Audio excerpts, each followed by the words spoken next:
Thank you so much. He did that because I specially requested it.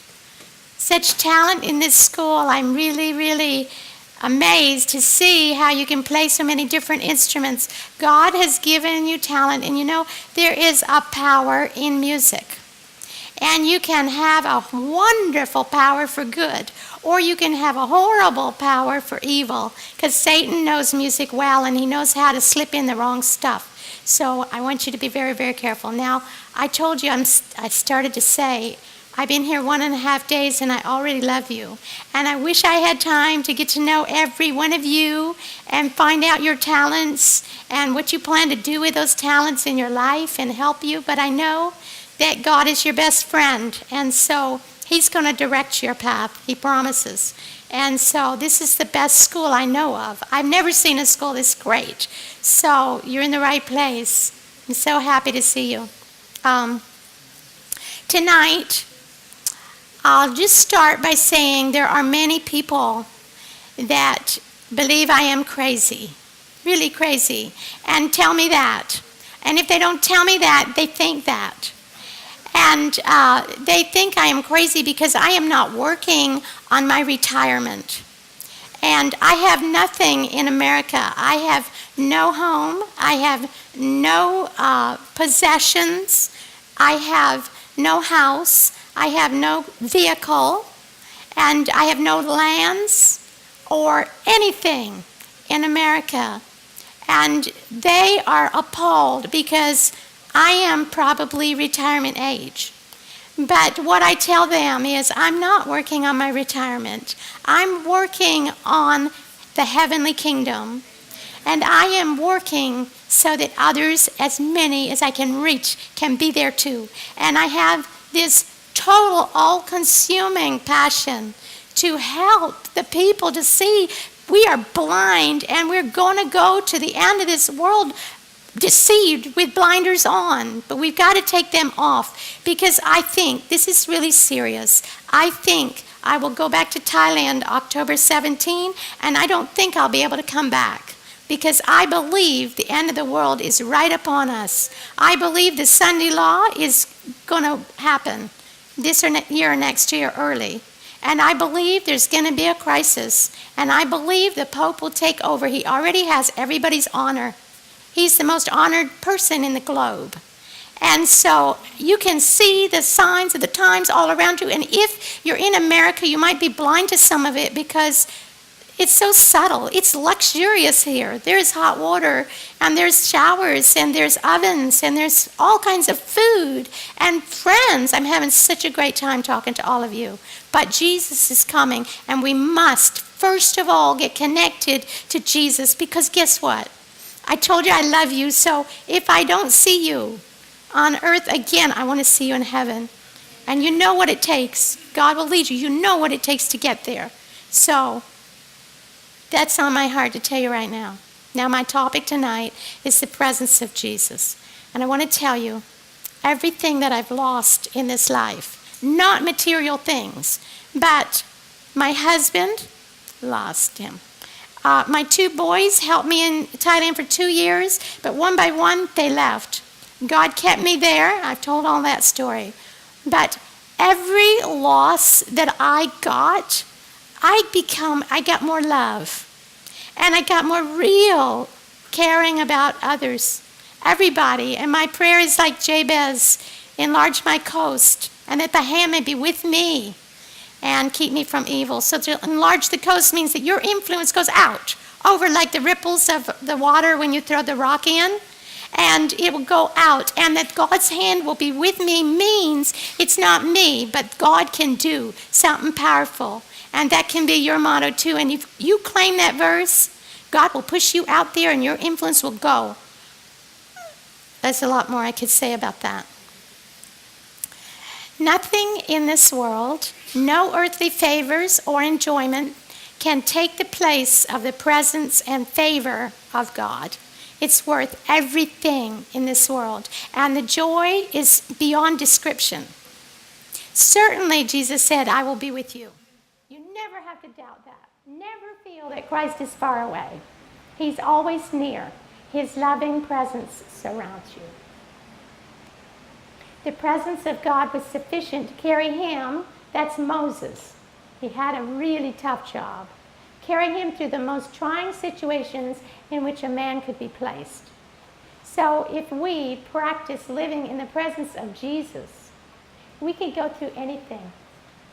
And I'm going to tell you one thing. If you get hold of the hand of the Lord in the dark, when times are really terrible, it's sweet. You find out how great God is.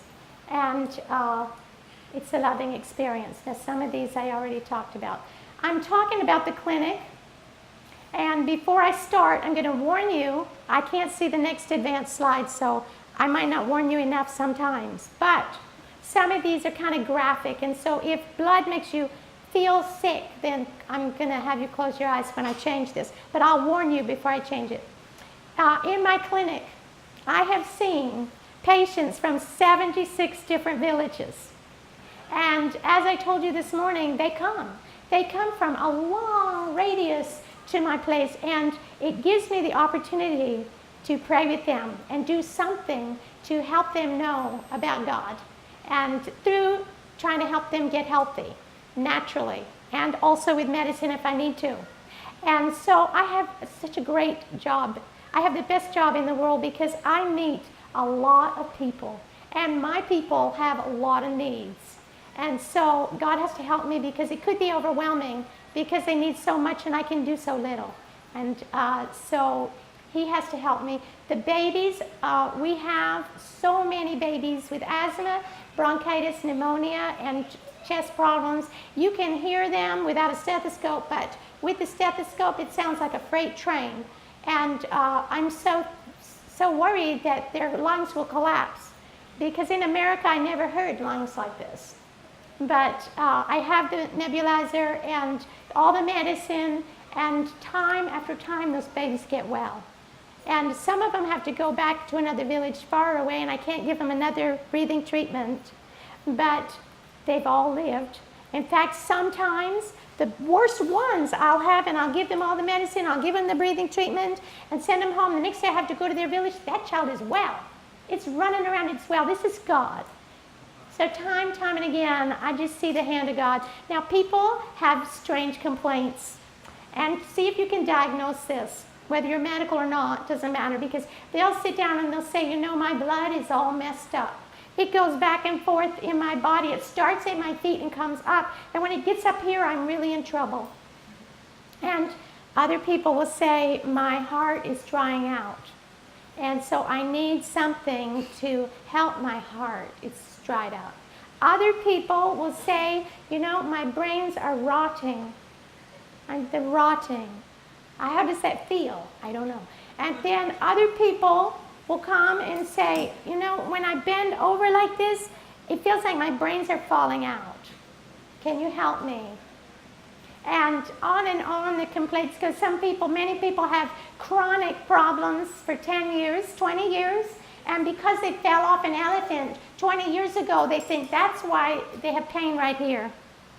And so many things, you know, they come with these complaints, and so I have to pray a lot because I want to treat every single person as lovingly and as best as I can, because I want them to remember that they can receive love here, and it's because of Jesus.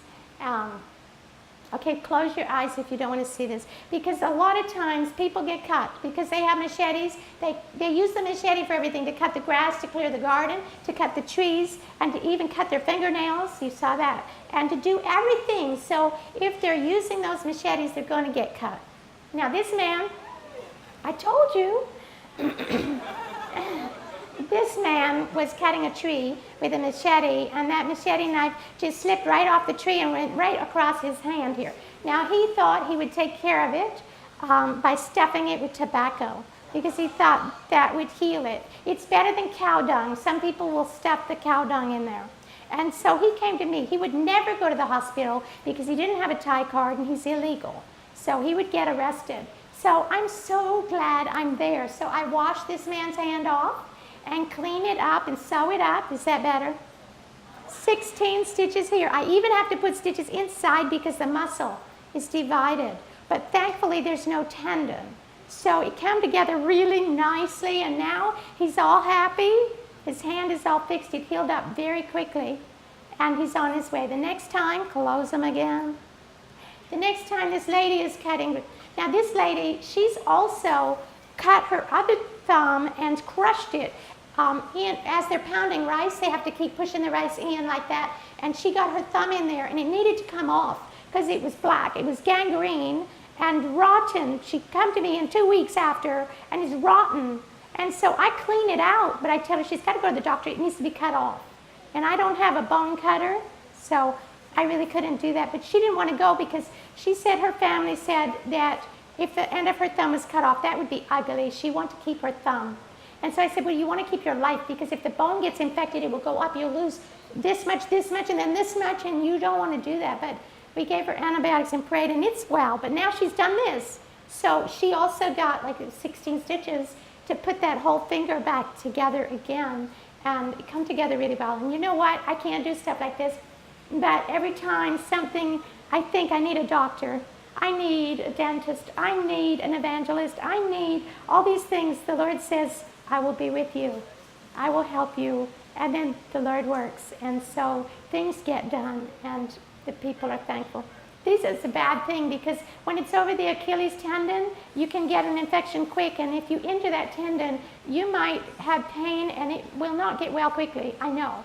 This is my neighbor, and he keeps getting motorcycle accidents. And we had to put, just piece the skin back together and cut off the, anyway, fix it up. And he was having a hard time for a long time. Sometimes we get called to the houses to help the people. This man is the town's worst drunk. He's in Biota, my village, and he is an angry drunk. When he gets drunk, it's terrible. One night, I woke up at 2 o'clock in the morning with these terrible, earth-shaking screams. It was terrifying. I woke up and I thought, who is that? These are my people. And it was this man's daughter, because he was trying to kill her. And the only reason he didn't is because the grandmother stood between them. He was so drunk. And so this time he's cut, and I have to go down there by myself and sew this ankle up. And he's drunk still too, and opium. But with the flashlight and the people's lights around me, I can do that. So a lot of times they break their bones, and there's no one to set them. If it's too long, they're just keeling crooked. But if they aren't, I can straighten them out. Because this lady refused to go to the doctor. This is from a caterpillar. Caterpillars are poisonous there, and if they feel threatened, they eject their hairs on their backs. And if that hair touches you, it's not too bad at first. But after 2 days, it starts to hurt. By the 3rd or 4th day, it evulses like this. And sometimes, I don't have a picture of it, you can't even tell that's a hand. It is so swollen, and I think it might need to be amputated. But so far, I sent them to the hospital, and they have made it. But it gets more and more painful, and if you grab a tree and the caterpillar is there, it puts you in really, really trouble. If you're driving a motorbike, sometimes they're hanging by a silk thread, right there. And so it's not very fun at all. In fact, if dogs are sniffing on the ground and they sniff the hair up, it swells up their trachea and they die. This is a scorpion, and these scorpions are really worse there than what I've seen. They can get really infected compared to the other hand. It's terrible. So I pack these things in charcoal, and I give them charcoal to drink. I give them antibiotics. And if they're close enough, they can come back daily for more charcoal, and it gets better. Another thing that people suffer from is goiters, especially the young women. When they're pregnant, if they eat bamboo shoots, they can get a goiter very easily. The salt is has iodine in it, but they don't all have that kind of salt. So the goiters are a problem. Gastritis is a problem. Everybody eats chilies. And also all kinds of skin, because of poor hygiene. We have lots of fungus and ringworm and abscesses and rashes of every description. There's 3,000 different kinds of rashes caused from 3,000 different kinds of things. And so you have to pray, because there's so many different ways to treat this also. Another thing that people tell me is that My blood is all out of medicine. The medicine has gone out of my body, and they think they need an IV every year. It's time for an IV. Now, I don't do that. But if I'm checking that patient over and their blood pressure is under 90, systolic, I probably, and if other symptoms like anemia, I probably will give them vitamins and start an IV. So I give them some IV. They're very happy to receive the IV. They also have a lot of diarrhea because their conditions are dirty. And also because of opium. It makes this is a young, pretty girl. She is so addicted to opium, she puts it in her vein. That's called heroin. And so much so, she's really in trouble now, and I can't start an IV on her because mostly I have just the cathalons, you slide the plastic. Well, her veins are all used up here, under here, all the legs. I can't find a vein anywhere. And I'm trying, and she says, well, I'll come back in the morning, because usually the veins are better in the morning. She knows all about it. She could probably start it better than me. But when she came in the morning, I had a small needle, and I finally got it. And I'm giving her this IV, but I feel so sorry, because they are so addicted, they cannot stop. This man has an open syringe in his ear, ready to put in his vein, and it makes them totally senseless. They can't work in their gardens or their houses. Another thing we get are the ticks. And where I am, the ticks are horrible. I got one on my chest one time, and I hurt for a month. And then I itched for 2 weeks so bad it hurt. And I'm riding on the back of the motorbike. It's agony, agony. And this one right here, this tick, it was in my eye. Because when you're walking through the grass and you're going through the little pathways and the weeds are everywhere, those little ticks get in. Well, I said to Bledjaw, my helper, I said, I think I'm getting a sty in my eye. It's getting worse. I need to get home. We were in Maysot. So, okay, we'll go home and just need to put some hot water on it. Maybe it'll come to a head and I can get the pus out. And so he looked over at me and he said, you got a sty? You've got a tick in there. It's like, oh no. So we went home and this thing came out of my eye. But I got a really big infection in my eye. I had to take an antibiotic, and it took a long time. I don't want that to happen again. But we can also get these kind of ticks in people's ears and in their nose, and leeches in the nose. I can tell you so many stories of how these people have to, put up with so many things. Now, we also have a lot of fun because we give a lot of stuff away. In the winter, in my place, it's in the mountains, it's very cold. You can see your breath. It's 50 degrees sometimes. Now, you don't think that's very cold. But for us, it's 110, and it goes from the hot season to the cold season, and suddenly at night, it's 50 degrees, maybe 48, but I don't have a thermometer, but it's very cold. There's nowhere we can go to get warm. We have cold water, and we drink hot water. So I feel sorry for the people. They're colder than we are. And so we bought 100 blankets, these gray blankets, and we have these mosquito nets, and we give them out in the villages. And the people are so happy to receive them. And then we can have worship in their homes, and they're so ready to listen because we've just given them a gift. These people, they got burned out of their house.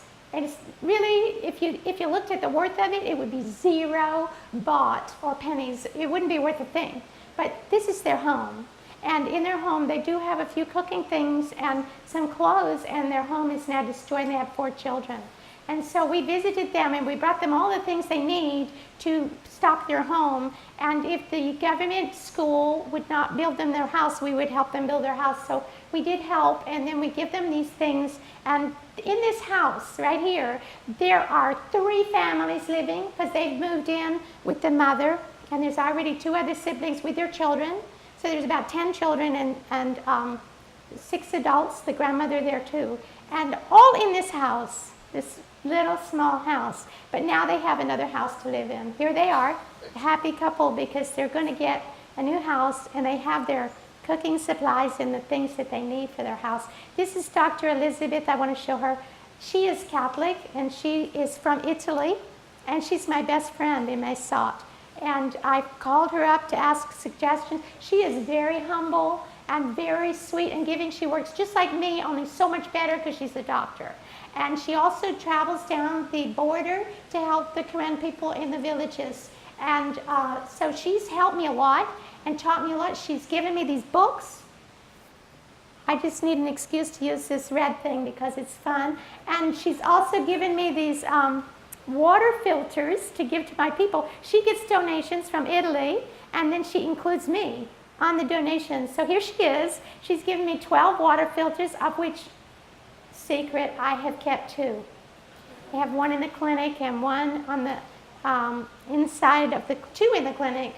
And so the patients can have them, and then I can use them to give the water to the people. And so nice. And our water is just muddy sometimes, and we have to clean this filter out many times. But they last 5 years. So we give the people the filters. She needs pictures to show the donors that they're going out to the people, and that they have to build a special place so the children don't knock it over. And the people are so grateful.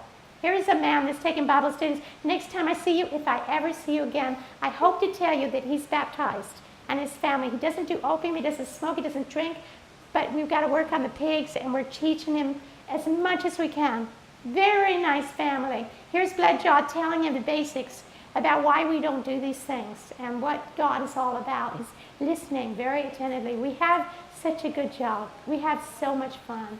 This is another opportunity Dr. Elizabeth gave me. Once a year, a group of plastic surgeons from Sri Lanka, India, come to Mesot and do free surgeries on anybody, the children that have cleft palates or that have growth or any type of dermatological problems. And so I scan. We go through all our villages, and we tell them when this time is coming. We gather them all together. This little girl will get her eye fixed next year. We took her, but she's too young. This lady had a growth here, and I've seen it be cancer before. And usually the people will not let me take them to the hospital. But I will not cut it out because I could make it worse. And so I took her, and they cut that out. She's very beautiful. I made her take that old towel off her head and got her picture, and she is so excited about the good time she had, because those doctors have a staff that cater to everybody, give them money when they leave, and they're so sweet. So she had a really good time. I don't know why this picture's here, but while it's here, it fell in here somehow. But these are my pineapples. Those are not my bananas, but we have trees like that. But our pineapples are producing 3 times a year, and they only, in my area, go once a year. And they are delicious. You never tasted it. You have to come and see. Okay, this is my old truck.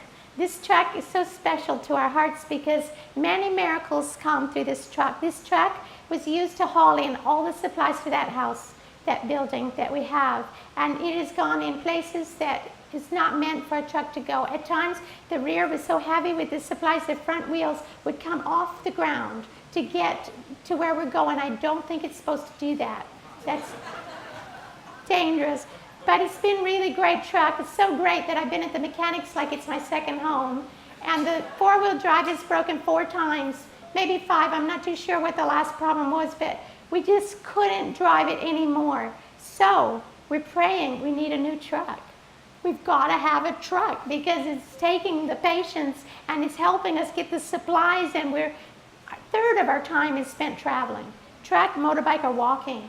So we're praying. I come to America, it was amazing because 2 years ago the Lord pushed me out and got me here and made me preach 27 times in 7 different states, and then Natalie took me to 3ABN, and I interviewed with 3ABN. I thought I would never do such a thing like that, but I went back to Thailand with half the money I needed for a truck. When it was after rainy season, and we got there, we had to walk. We didn't have a truck. And it was hot because usually we're walking 6.5 hours under the clouds and in the rain, and that's hard. But in the sun, we were about to pass out. We walked 3 hours, and we had an hour and a half left to go. 2 hours and a half left to go. No. 3.5 hours. It takes us 6.5 hours to get there. And so we were like halfway, and we fainted. We was going to faint. And so we just sat down, and Bledjaw says, I'm not going any further. I'm sleeping right here. You can go on if you want. And we say, we don't want to go back. I don't want to go anywhere right now. And then I pray for a truck. I think he's praying for a truck too. And just as I finished my little quick, helpful prayer, help me, Lord, the truck came. The truck came, and it saved us a whole 2 hours of walking. Then we just had the shortcut to go on. And then 2 weeks later, my sister and I contacted on email. She says, guess what? You've got enough money to buy the truck. And so we were so excited. Once again, the Lord is just supplying all our needs in a great way because we're not mechanics. We don't know what to do. The Lord keeps us from breaking down when we're out there in the jungle because there's no way we could get that truck out of there. And there's no way we know what to do. If it just don't go, we don't go. And so it will stay there. But always it breaks down when we get out. So, but now we don't have a truck and we're praying and we've got the money now, but I don't speak Thai, but I've got to find a truck somewhere in Thailand. Toyota is the most popular truck in Thailand. I liked it in America too. And so we can resell it quickly. And my thought was, I'll buy a secondhand Toyota, but still pretty new, maybe 3 or 4 years old, and then we'll fix it up for off-road, and then in 3 or 4 years we'll sell it. Resale is good in Thailand. You can sell Toyotas really well. So we'll keep it pretty new, and then we might not break down. Then we'd be safe. So we thought, well, it's going to take probably a long time to find a truck here. So I'll spend a couple of days in Mae Sot where I have a phone, and I have my computer, and I have a friend, somebody in Chiang Mai, someone in Bangkok. I contact them. The guy in Chiang Mai can't find anything. The person in Bangkok put me in touch with somebody else. I never saw him before in my life. And they go to work immediately to find me a truck. And she calls around, finds the truck. It's 4 years old, perfect. But it's real expensive. I can't do that because I still got to put four-wheel drive stuff on. And so she calls a car parts shop. And the children, it's a family shop. The children are Seventh-day Adventists, but the father is Buddhist and persecutes the children. So she doesn't want to talk to the father because she wants to find a truck for a missionary. He's going to hate that. But the girl was gone, and she talked to the father about it. And he said, well, that's way too expensive for her. And he said, well, why doesn't she just use our dealer discount card, and she can buy a brand new truck for that amount, and then she can still put the four-wheel drive stuff in. He helped me. The Buddhist man that hates God and hates religion and persecutes his children has helped me get this truck. In fact, they bought it for me. I paid them, and they bought it and did all the paperwork, and then I got the license plate in my name later, and now you're looking at it with the big tires on it, with the winch on the front, and the heavy bumper and the guards and everything, and it's been raised, and I don't know what else, and it's strong. And so we're driving it home. It's perfectly clean. It's the only time we ever saw it perfectly clean. Right there it is, and there's the old one. But it didn't stay clean long, and right away, that truck was used to the max. We needed every bit of strength that truck had, and more, because already the axle has broken. But right away, we had to use the winch, and we've used the winch 5 times already. Sometimes there's no tree to tie off on at the right place, and we really have to struggle. But when you got to go, if it's raining, you got to go. If somebody's sick and you've got the truck. In the midst of rainy season, we have to leave. But I want to talk to you about Bledjaw. He is my only helper. He's stuck with me for over 6 years. He's worked out there, and he has learned to trust in God. His faith is strong. He's not discouraged when work seems slow and that people aren't responding, and it gets so tiring. And he's got a heart like mine. He wants to save souls, and that's what it's all about. And I was driving the truck all the time at first, but 6 years ago I was so smart. I did the best thing I've ever done in my life. I taught him to drive. And now he's the best driver on the bad roads for the motorbike and the truck. And it takes an awful lot of stress off me because I can just sit there and wiggle all around and have a great time, take care of the patients, and he drives. He can handle this truck when it's so bad. I couldn't even describe the roads unless you were there. Tucker, okay, this was my thought. You know, I thought by now I'd have 5 centers and a team in each center, and I'd have help, but I've got no one. And I think about Bledjaw, and I think, you know what? I would rather have one person dedicated to God and with a heart like mine to win souls for Christ than to have 100 unconsecrated workers that will ruin things. And so I am so happy to have one, because God will save by many or by few. And so we will keep going. Sometimes we have to make our own road. Sometimes we try to get around places where they're laying cement. It's so narrow here. This tree and the bank is, you have to get it just right. But at least the tree's there, and it's not a cliff that breaks off so steep. This day it's raining, and this road, it might not look like it, but this part of this road is cambered and tilted towards this chasm, and you can fit a big car in there, and maybe a truck even. And that truck is hopelessly stuck up there, and we're waiting for that. And Bledjaw is shaking because he doesn't want to do it. And this truck has all these men pushing, and it takes Sam an hour and a half to get going, and then there's still, I can hear the engine screaming. And so I had just read the quote from Mrs. White that says, we will never overcome obstacles with a halting, doubting spirit. God wants us to press on. Go forward, he says. And so I said that. We prayed. He got behind the wheel, and the angel got us right up there. It looks flat, but this is a hill. And the pictures, it's crazy because you take a picture of the worst places, it looks like a walk in the park, and it is not. And sometimes it does hairpin turns, and there's a cliff, and then it's wet. And so we pray every day because people have been killed on these roads. And the trees fall down, but you have to walk to the nearest village to find somebody with a hand saw to cut. If it's smaller, we can cut with a machete. Excuse me. And sometimes when we meet the concrete part, we can't get around it. So it means we've got to go all the way back where we came from and then take another road in, which means 5 or 6 more hours for us on these roads. This time we've got in a terrible, terrible jam. We're going back into Biota, but it suddenly started to rain. We heard a loud clap of thunder on the left, and then suddenly rain, lots of rain. We said, we got to turn around. Thank you. This microphone's awful loud. It's okay? Yes. Excuse me. Okay. All right. So we turned around quickly, but we've got a long ways left to go. And I've driven it since then. I thought, how did we make this in the rain? But we almost didn't.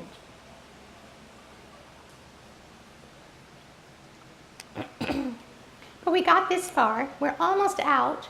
When we go around a corner, red mud is the slickest. We come around the corner, and suddenly our truck is in a side, and it's out of control, and it's just zoom like this straight towards this cliff, and it's hundreds of feet down. And Bledjaw is saying, oh, Lord, help, help, help. And we're all quiet, but we just think we're going to die. This is the end. This is probably when it's enough now. And this truck goes straight over to the side, and that is all really loose dirt on the side, right on the edge of the cliff, and that truck stops right there. And the angels are all around us. You know they are. And we get out. We can't even wear our shoes because it is so slippery. This is a concrete section, but it's covered with this red mud. It's worse than ice.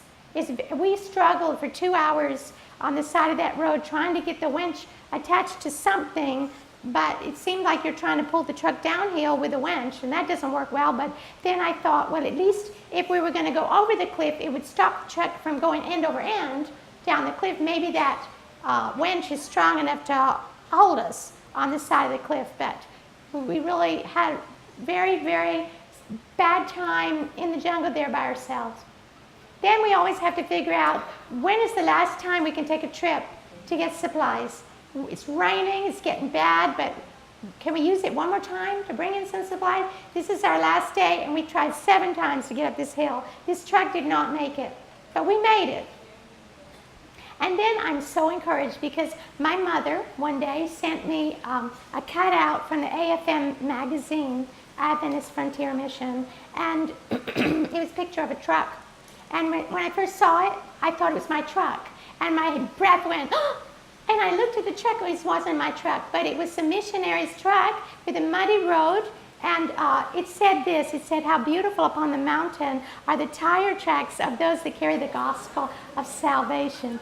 And I cried, which I could do right now. And I think, you know, that's this truck. I didn't think about it for the motorcycle or the truck, but now I think about it for that. I think about it when I'm walking, because it says how beautiful are the feet. And my mother reminds me of that all the time. So this picture is as close as I can get to that AFM picture of the truck.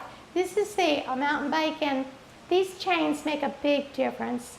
These chains help so much, but they don't last very long. They break at the worst places. We have a hard time. I sit on the back right there, and we usually don't wear helmets, but he's wearing it because he can see when it rains. And I am just like the tail wagging the dog. I have totally flipped off the back of this bike 3 times, head over heels, completely off. I'll tell you about one. You can see the danger. This little trail with a motorbike with 2 people and a bag of medicine to go along the side. And even with the truck, you've got to go there and take that left turn down that hill. So there are many things. And the worst place is I'm not out there with the camera, so I couldn't show you. But this is the struggle we face. The motorcycle has to go in some pretty rough places, sometimes in the dark. Then when we can't take the motorbike anymore and we're really spinning out, we walk. And even if it's dry weather, some of the villages we walk to. A lot of dangers along the way. We have tripped over cobras. I know, so many times. We don't take pictures of cobras. This is a king cobra. The reason I have a picture is already dead. And if you look at it closely, there's flies on it even. But I took a picture because it's the only time I'll take a picture of a cobra. This is a green pit viper. These are bite so frequently, so fast. And many people get bit by this because it's camouflaged in the grass and the trees. And these really cause a lot of pain. We have to take them to the doctor. This is poisonous also. This is the only picture in my whole collection. I did not take that picture. This is from Wikipedia or something, but I have been so close to these guys. A cobra can do many things, terrible things.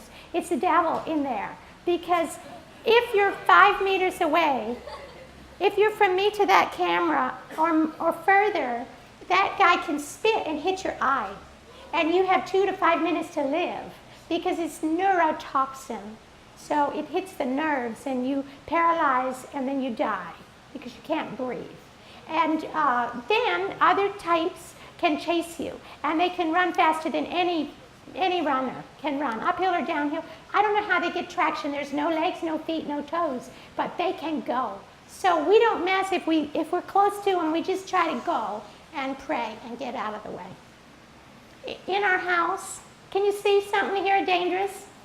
Can you see if you look close?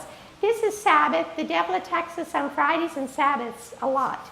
This snake is poisonous. It's green. It's in this mat. We sleep on these mats. And Sabbath afternoon, Blood Jaw wanted to sleep, and he goes to get this mat. Well, the mat is green at the top, and this snake is green. And he manages to grab. We've got a stick right in the house. So when the snakes come in, we're quick to grab that stick and try to kill these things. So he killed it. And then we're sigh of relief. And the very next Sabbath, another one in the same place, not the same place, in the house. He comes in at night, I'm already sleeping, and suddenly I hear whack, whack, whack, whack, whack, and I jump up and I think, what is that? And I go out and I see this snake just beaten up all over the floor. And he had gone in a dark room to put his clothes away, and then he turned the light on, and there's the snake right up beside him. And so, I don't know, he had to then walk past the snake to get the stick or to get out of the room and get that thing killed, but neither of us had bitten by snakes at all. This lady has to have renal dialysis but can't afford it, and is getting a peritoneal dialysis, has to take care of this every day at home 3 times a day. This poor husband, they live in a hut. He's got to learn how to do it and time it. He doesn't know how to tell time. He doesn't know how to write. They stayed in the hospital 2 months to get him, to teach him. The nurses were really patient with him and taught him how to do it. And finally, he was ready to go home. Well, they called us because nobody told us when they were ready to go home. They just got on the Songtao and got to the main road where we would have to come out. And then somebody came and told us, you need to go and get them. They're down there. Well, it's a very inconvenient time for us, but we decided we got to go and get them because we've taken care of them all this time. We give them Bible studies, and so we go. Well, you know, the elephants are a problem where I live, and they didn't used to be. We would see the people riding on their necks, and we think, this is great, how sweet. And they're pulling the logs to put the houses up and everything, and they seem like not a threat at all. But then some male wild elephants joined them several years ago, and since then we've had terrible problems with the elephants. These elephants, somebody told me the devil can get into animals. The devil is in our elephants because I used to have a little tender regard for all animals, including elephants, but now I've lost every shred of love for the elephants, because these elephants, when the males are in heat, oil comes out of a gland right here, either side, and when that happens, you can read it in Wikipedia. They get angry, and they are terrifying. They like to chase people, so they're a big threat for people. And so any truck or car, motorcycle, or person on the road around an elephant, they will charge. People have been killed. Now, you don't know the worst. I'm going to tell you the worst now. This is sadistic, and this is the elephants around me. These elephants, when they kill somebody, the people always will take them out in the jungle somewhere and bury them. And so the elephant waits 4 or 5 days till that body is decomposed and decayed and rotten, and they go to that place and they dig that person up and eat it. It's true. It's true. It happened near me all the time. So we are going to get these people. From Biota to there is probably 54 kilometers, and we've gone past the place where we think is the elephant area. We have an elephant playground, we call it, because there's always a lot of dung, big old dung, and big footprints around, and we pray so much whenever we go anywhere, and we have never, ever faced an elephant. So we're going out and we think, oh, we passed the elephant playground, we passed the area where they are. We just had sigh of relief. Used to be we could throw a firecracker. I used to ride on the back of the motorbike with a firecracker in this hand and a cigarette lighter in this hand, and then I'm ready. I've already practiced because I'm not good at this. I can light that thing on the back of that bike and throw it in any direction. So they say, well, they'll turn around when that goes off, but then these guys are smart. It doesn't scare them anymore. So we come around a blind corner and we meet this guy face to face. And we have nowhere to turn around. Most roads have nowhere to turn around. This is the concrete area. This is not where they're supposed to be, but you know what? They can be anywhere. There's no zoo, there's no fence, there's no moat, and they will come. And so here is this guy. We're suddenly face to face, and we're so close. I can see the oil right here. And Bledjaw, he backs up, put in reverse. We back up, and there's a place to turn around, and this elephant's walking. But you know what?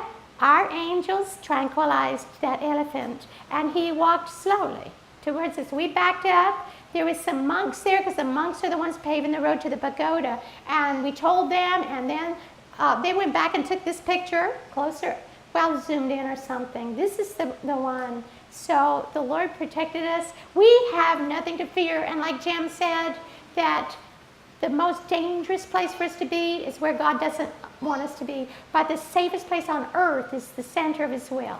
And so I don't care if an elephant kills me. I know it's God's time. But if not, no elephant, 20 of them cannot kill me.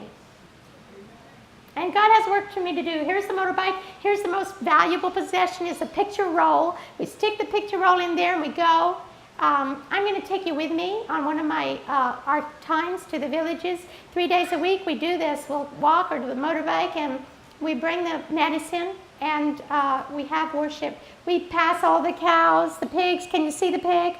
There's pigs usually under every house. We treat the worst sick first, and sometimes they're really sick. And then we meet in a certain house of every village that are used to us and that are used to having a worship or want a worship, and we treat all the patients first. We hand out the medicine or the vitamins or whatever they need. We try to take care of all their needs. We have a really nice time with the people. Here's Bledjaw. He's handing the medicine. This girl has hypertension. It's very rare to have hypertension. So we're giving her some tea that is like a diuretic and help with that. Is that in there twice? And so then we treat the patients. Sometimes they flock. Sometimes there's a whole ton of them. Other times they're working in the rice garden and things aren't just right, or the rain pours down, or the dogs are fighting and we can't hear what's going on, but Other times we have a really blessed time with the people, and especially the children. Some of the villages, this is the village of children, I call it. There's many, many sweet little children. And then while we're treating the sick, the person of the house always cooks us meal. They cook the rice on the place like this. There's always the cats. One time we even had our dishes washed before we ate. This girl is at the kitchen sink, and she's washing the dishes, even with soap. And the pigs and the chickens, this is where they like to root around because they want the water. So she's washing them, and then we sit down and we eat. We're eating roots and rice and chilies here. But you know what? I would rather eat there with these people than eat in any restaurant in America, in any kind of food, because these people love us, and they're ready to listen to the gospel. And so it's the most delightful meal. This man is cooking a cucumber-type delicious thing. It's just got too much chili in there. And other people fix us greens. Usually we eat with our fingers, but there's even spoons here this time. Then the best part, we tell the Bible story, and we try to put the gospel and the doctrines in with the stories and make it really, really simple and use the pictures and the people. The picture is just awesome to these people. Some of them will grab it and hold it and look at it for a very long time. And you know what? At such times, you can feel the presence of the Lord. And you can feel the Holy Spirit. And you can look at these dear people as they're trying to comprehend this God that they've never heard of. We preach. This is our church. Sunday, Tuesday, Thursday, we go to other villages and we have worships. On Monday night, we have a Bible study. All the days in between are Bible studies, and Sabbath, I preach. So, plus we're treating all the sick. So we just stay really, really busy. But sometimes, even though there's quiet times, sometimes I get really lonely. And I used to get really lonely, but God always comes. You know, God is the best companion. Don't worry. If you're lonely, I'm going to tell you, no need. Did you read this? We can never perfect a round, full Christian experience until every earthly support is removed and the soul centers its entire affections upon God. And so I think of that. I'm talking to my son here because that's a telephone calling place. And the Lord is with me. Now, do you know these people? These are two very nice people. These are not people. These two right here are angels. And I'm staying in her parents' home. I'm so thankful. Anyway, I'm going to tell you about these people. 2 years ago, I went to FaithCamp West in Washington, Spokane. And when I left Thailand, I was praying that I could have help pulling teeth because I feel like I'm not doing them a favor because I don't know enough. And I'm just really struggle with every tooth. I'd pulled 30 teeth, and every root come out. But I pray every time, and I'm not real certain, and I know I don't know enough, so I never will know enough. But anyway, I go to America that time. I'm at FaithCamp East. I'm preaching like I'm doing right now, and I'm showing my pictures, and I show a picture of the lady that my first tooth that I pulled. And I held off pulling teeth for a long time because I didn't want to do that. I can't do that. But then I found out they go home. It hurts so bad. They get a machete and they cut, and they get their own tooth out. And then they come to me and they're infected. And so I say, I can do better than that. And I studied the book where there's no dentist. Somebody had given me some old instruments and some kind of elevator and thing, and I can do that. I have the xylocaine with just the plastic syringe. But I go to camp meeting. I've just told the story about the teeth, and I'm leaving, and I meet this guy, and I find out he's a dentist. And so I'm kind of embarrassed. I said, I'm sorry, but I do pull teeth, and I don't know what I'm doing, but they have so much pain. I have to do that. He is so nice. And so he says, well, come. And I go to his tent, and he has a box of instruments. And I said, whoa, what did you bring that for? Did you think you were going to need to pull teeth? And he laughed. He said, no. He said, I was just impressed that somebody would need them. And he gave them to me. And he answered all my questions and more. And I am so excited, but that's not the best thing. Then they both told me they will come and visit me for a week and teach me and help me. And they came. These people are missionaries, and they are wonderful. He came. We pulled about 17 teeth together.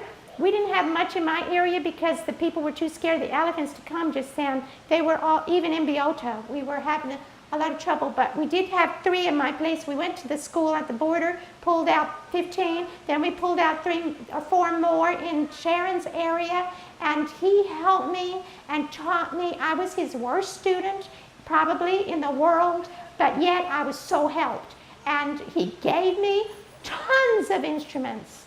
And he gave me the right kind of xylocaine. It really works. And he gave me the Bristol Jet. He gave me the syringe holder that will not slip. And so if you push too hard, that xylocaine, you know, that needle pops off. And xylocaine goes everywhere. I've got that now, the Bristol Jet. And so he's helped me so much, but it's so reassuring, you know, he's there. And his bright light is in there, you know, and if I can't do something, his hand is there and everything. But now he's gone. And so I wish he's there every time, but I feel so much better about pulling teeth. And I know more about which teeth to pull and which ones not to pull. The last one that we pulled or tried to pull was a drunk lady over by the river at the Sharon's place. And we numbed it up. She needed 3 pulled. They were really bad. Had a lot of pain. So we numbed it up. It took a long time because she's moving around and she's drunk, dead drunk. And so we think, well, you know, once it's numb, I can get these teeth out. Well, as soon as the xylocaine took effect, she leaps up and she says, don't pull, don't pull, don't pull. I'm well, I'm well, I'm well. Because the xylocaine was numbed it and she had no more pain. And then we couldn't pull her teeth because she wouldn't let us. She thought she was healed. I'm healed. Okay, I'm going to tell you, this is a really sweet little girl. Her name is Gayle. Gayle lives in Wasita. She has the most beautiful smile I ever saw. Here's her story. One day, she come into my clinic, and I'm immediately attracted to her sweet smile and her sparkling eyes. She has a baby in her arms covered with a dirty blanket. And I ask her, what's the problem? She has diarrhea and vomiting. I pull the dirty blanket out, and I see this baby is in trouble. It's had this problem for a whole week. A baby can die in a day with both diarrhea and vomiting. And its skin is tenting. It's very dry. Its eyes are sunk. And I don't have a small needle for a 2-month-old baby. And I say to Bloodjaw, get the truck. We got to go. This is an emergency. And I mix some ORS, the rehydration solution. I put in a baby bottle. I try to get it to drink it. I put it in a syringe. I have the mother work on that. And we persuade the mother to go. We get in the truck, and we pray, and we go. And on the way, the baby doesn't cry too well. I don't like the way it cries. And Bloodjaw driving as fast as he dare, and I'm praying. All of a sudden, I hear this terrible cry. It's like a cry I never heard before from a baby. And my blood just curdles, and my arms get goosebumps. And I say to Bloodjaw, something really wrong. And then I turn around, and I snatch that dirty blanket off that baby, and the mother flashes her sweet smile at me with those lovely twinkling eyes, but I see that baby is blue, and that baby is cold. And I say, stop the truck, I gotta get this baby. And I run around and I grab this baby, and I get in the front seat, and rip its clothes up, and it's not breathing. And I'm trying to feel a heartbeat, and I can't hear it, I can't feel it. And so I immediately start infant CPR. And the Bloodjaw is sitting there, and I'm working, and the mother is asking, what is she saying? And Bloodjaw can't answer. And I can't either, because all I'm saying is, it's not working. And I put the little puffs, and I reposition the baby, and I can't get the air in the lungs. And so I say it's just not working. And so Bloodjaw has to interpret this to the mother. He says, the hardest thing I ever had to do is to interpret that this baby did not make it. And so I wrap this baby in the dirty blanket. And we are 1/4 of the way left to go to the clinic. We turn around and we go home. And we're driving home. And the mother is sobbing in the back seat. And my tears are dropping on the dirty blanket. And I'm saying to the Lord, I said, Lord, why does this baby have to die? Because everybody else lives. The babies are living. And the grown-ups there's miracles all the time. This is the first time. And so we drive all the way back to Wasita. and we meet the husband, and we have to tell him. And we go to the house, and we lay the little baby in the center of the porch. It's covered with a dirty blanket. And everybody's eyes are dry except me and the mother. And I'm feeling for her and for me and for everybody. And finally, I find my voice and I say to the mother, you can have hope. You will see your baby again if you get to know Jesus. And I can tell you all about Jesus. And she looks at me and she understands. And finally, it's time to pray. I can't pray. Bloodjaw hurts just as bad as I hurt, but he can pray. He's more controlled. And so he prays.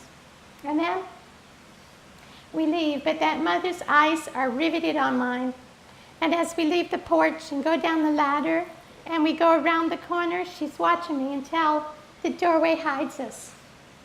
And I think I just want to be alone in the jungle so I can bawl my eyes out and I can cry to God and I can say, why did this happen? And so I don't have time to do that. So I go back and I'm working. I have to wait till it's dark and I'm in my room with a mosquito net. And then I can cry and pray and think. Well, it so happened that that Sabbath we needed to go and have worship in somebody's house. It was right next door to her house.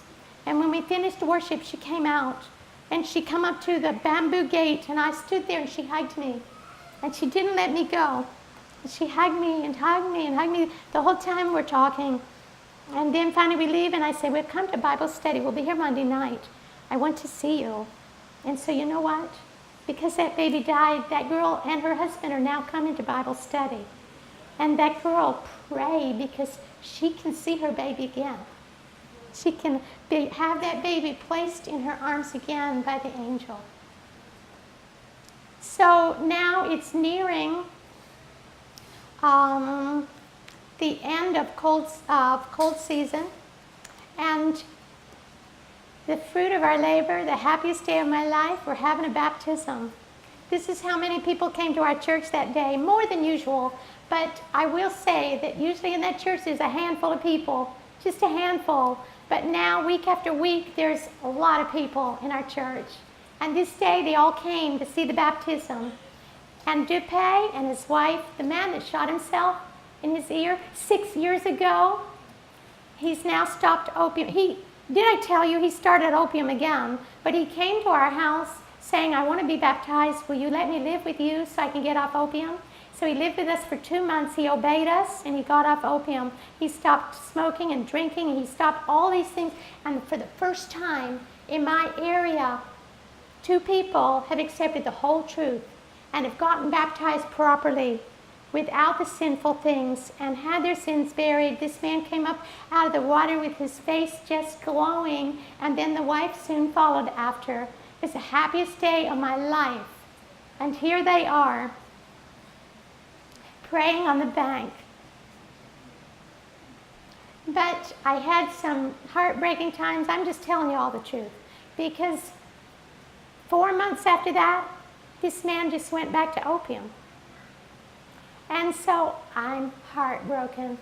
Furthermore, some of the other lay pastors want to hurry up and baptize somebody and are letting the Buddhists come into our church to get married. One night I'm treating patients we just had. Well, let me start at the beginning. There's going to be a wedding. At a wedding, they butcher the pig, they have the wild music, and we go to have prayer meeting. But it's not prayer meeting on Wednesday night, it's Bible study class, because there's 3 people, 2 actually, that want to be baptized. So I feel it's really important. We go to the church, but right there in the village, they're having a wedding, or they're going to, and they have this evil music, really loud.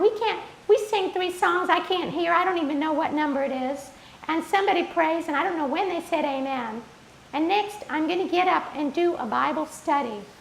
And so I know Bloodjaw's praying too, and I'm praying, Lord, stop the music. Please, stop the music. This is the devil, and you're stronger, and we're doing a really important Bible study. You know. And so it's time for me to get up there. And so I get up, And as soon as I open my mouth to speak, that music stops. And I give the Bible study, and the people hear and listen. And then after they leave, the music starts again. And then, after dark, after much later, I'm treating a lot of patients busy right then, but I hear something at the church, and I see lights, and these people are setting up balloons in our church to do the wedding in our church because that lay pastor had given them permission.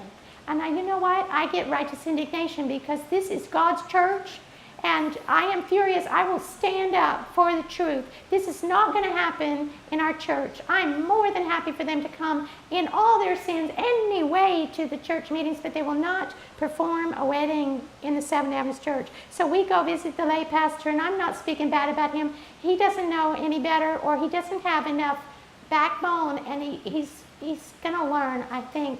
And we go say, we can't do this. We can't. And so he really doesn't want to say anything. We stayed up till midnight. We talked to the people, and we had the father of the bride come. He was quite upset because they were drinking, and they took all the balloons down, and they went and they did it in the church. And so I was really feeling this is really a hard time for me because Dupé is on opium again.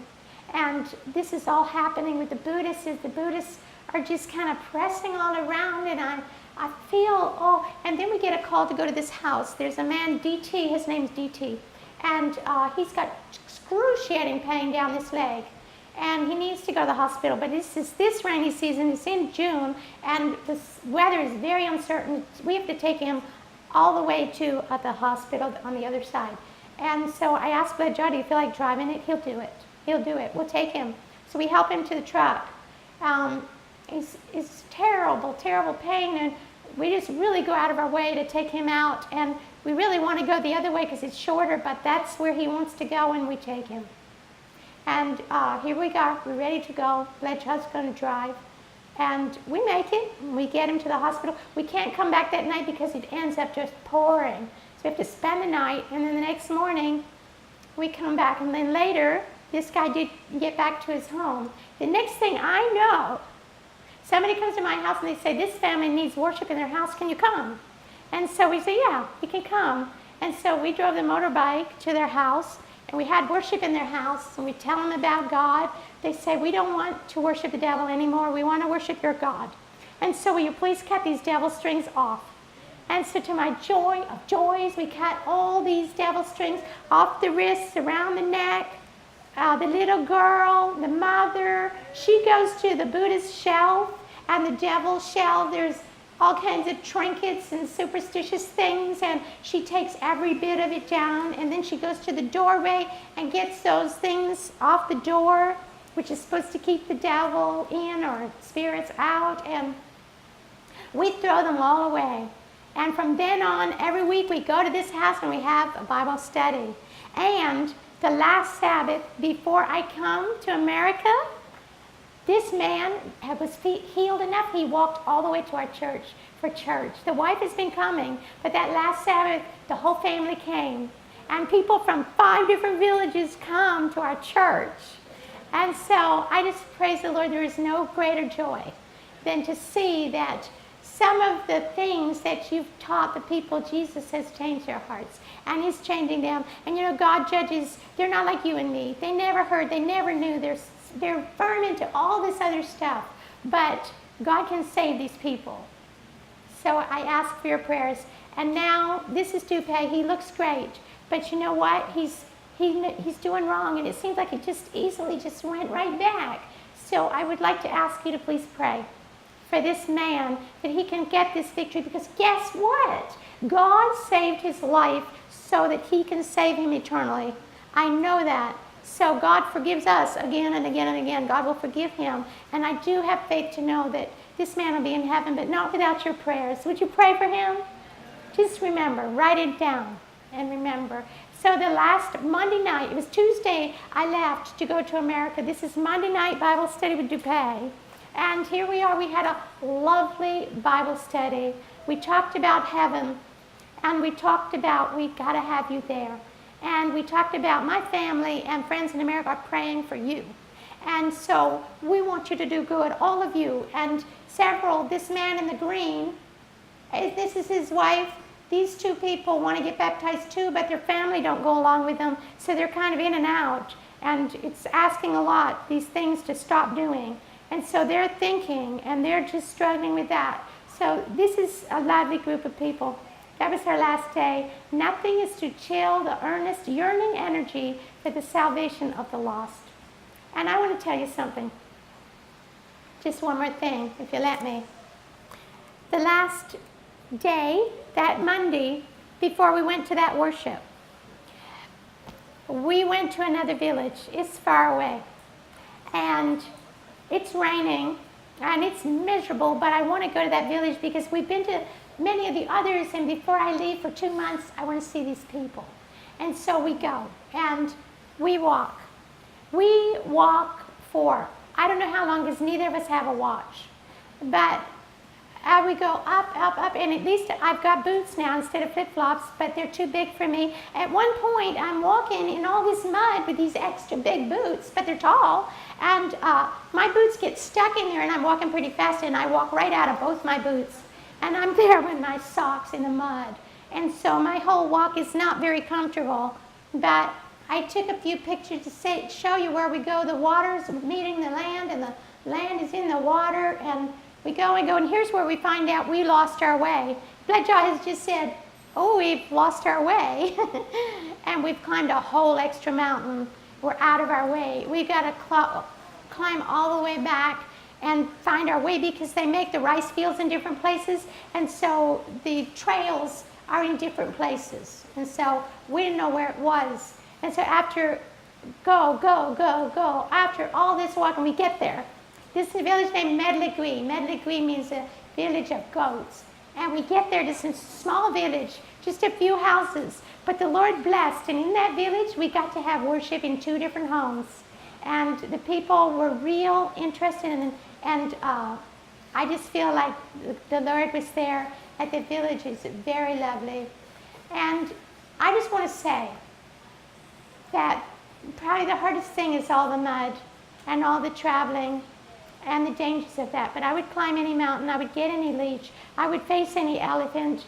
I would be threatened by the snakes. Or I don't care. I would do it 1,000 times if one person can be saved in heaven. And so many times, I'm going to tell you what I do in my heart. Many times, I'm behind on that motorbike. I'm the tail wagging the dog. We're all over the place. We're struggling to make it up one more hill, and then I have to eject and jump off and then push, and we're just struggling. We're covered with mud, and many times I just reach up and I sing that song to the Lord when all of my trials and troubles are o'er, when all my labors and trials are o'er, and I'm safe on that beautiful shore. And I think, you know what, Lord? It's all worth it, because when I get to heaven, I'll be walking hand in hand with Jesus, and the streets are gold, and they're perfectly smooth. And then, just to be near the dear Lord, I adore. And I think about that, and I say, you know what? I'm not only be the only one to be near that dear Lord I adore, that's helped me through all these trials, because those that I'm working for, they're going to be there too. And I want to read you. Mrs. White says, it's just a part of it, the redeemed will meet and recognize those whose attention they have directed to the uplifted Savior. What a blessed converse they will have with these souls. They will say, I was a heathen in heathen lands. You left your comfortable home and came to teach me how to find Jesus and to believe in him as the only true God. I demolished my idols and worshiped God. Now I see him face to face. I am saved, eternally saved, ever to behold him who I've loved. Do you want to be saved in that day also? And do you want people with you that day that you've helped bring to the Savior? If you do, would you stand up and just make a commitment to God? You are young people here, and you have your life. I am 63 years old, and you have so much more to give, and I want to see you there that day. And you know how you'll be there? By working for God. Say, Lord, take it. So I love you, and I'll pray for you now. You can stand. I'm going to kneel. Dear Lord in heaven, tonight our hearts are so touched with the love of Jesus, and this title is The Presence of Jesus. We experience the presence of Jesus close up when we love the people that you love, and when we reach out to save the ugly, the smelly, the poor, the worst wretches in the world, because that's who you died to save. And they're precious. And so you're also making them precious to us. And Lord, I just love the people in this room. And I pray for each one of them that they can be faithful to you. I have a burden because time is short. I have to work really, really fast and earnest because there's people that could be lost if I don't. And there's people that can be lost if these others here with me tonight do not do their part. You ask us to do it, but it's not miserable. It is the biggest joy. It's the greatest satisfaction. So I pray for each one. May they not a one be lost, but may they be there and feel the presence of the others that they've also worked to save here. Thank you for this school. Thank you for these students. Thank you for the very big privilege you've given me to talk 3 times to this group. And so bless us all. In this end time, Lord, we give our hearts to you. In Jesus' name, amen. Thank you.